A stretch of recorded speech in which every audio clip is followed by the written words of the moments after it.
Hey everybody, happy Thursday night.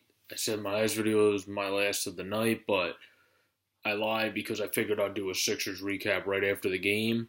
This is a very tough game for the Sixers. We played very sloppy the entire game, but we were able to stay in it pretty much the entire game with the best team in the league so far to this point this year.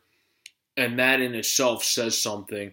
But the other side of it is, which I'm sure Brett Brown will talk about in postgame, we could have pulled off an upset and beat the Celtics. We had many chances to go out in front and many chances that we didn't take advantage of because of making sloppy plays and getting turnovers and making bad decisions, etc.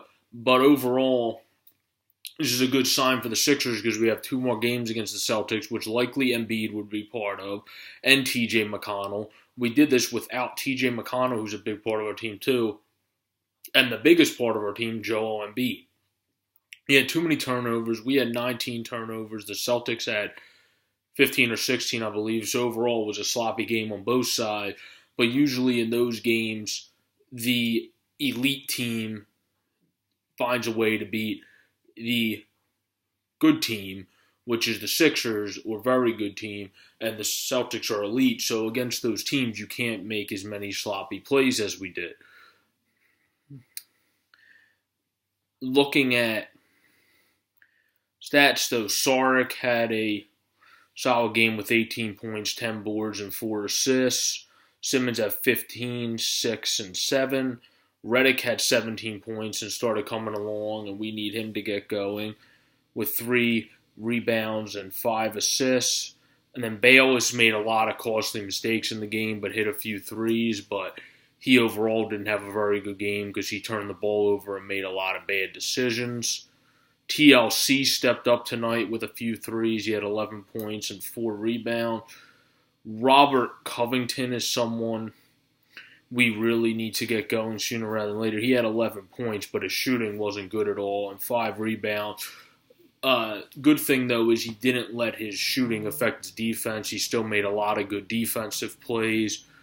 But then on the flip side, Horford took advantage to not having Embiid in the lineup by getting 21 points, 8 rebounds, and 5 assists of his own, and we left him open too much at the three-point line.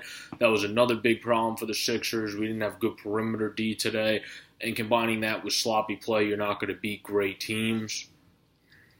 Kyrie had 36 points with 4 rebounds and only 3 assists, but you expect Kyrie to get his. You don't want Horford and Rozier and other guys like that hitting the threes and beating you, which we allowed to happen tonight.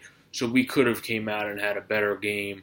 But overall, against an elite team like the Celtics, it's impressive to stay in a game when we didn't play our brand of basketball and play very well in the first place.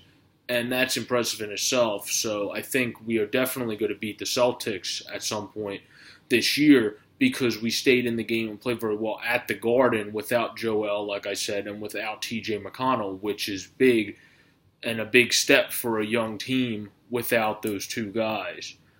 Rozier hit 2 threes to give him 6 points. And Brown did well on defense against us. Marcus Smart definitely flopped on that one play.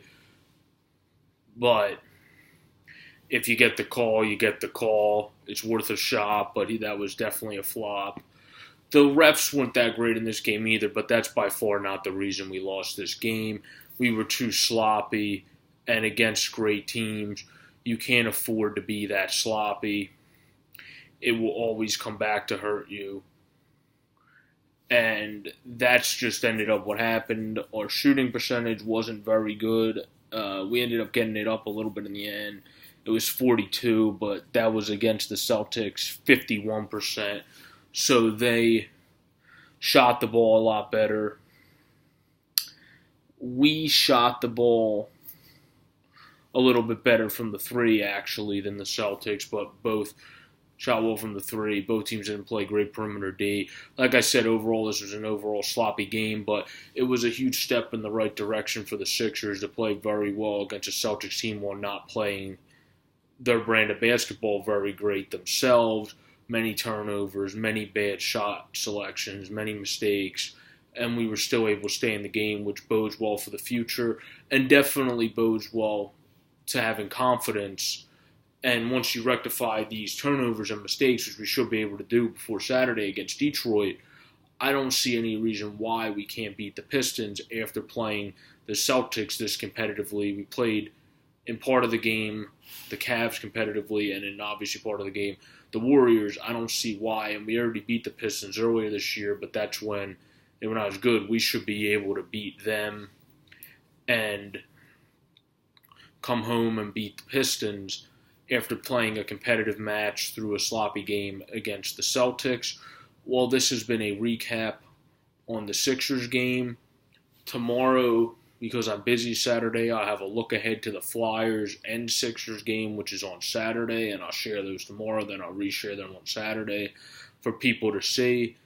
And I will also have some videos on other things tomorrow. Stay tuned. This has been a recap on the Sixers. I'm Joe Boric, and this is Sports Fanatic News. Have a great night, everyone. Peace out. Trust the process. Let's go Sixers.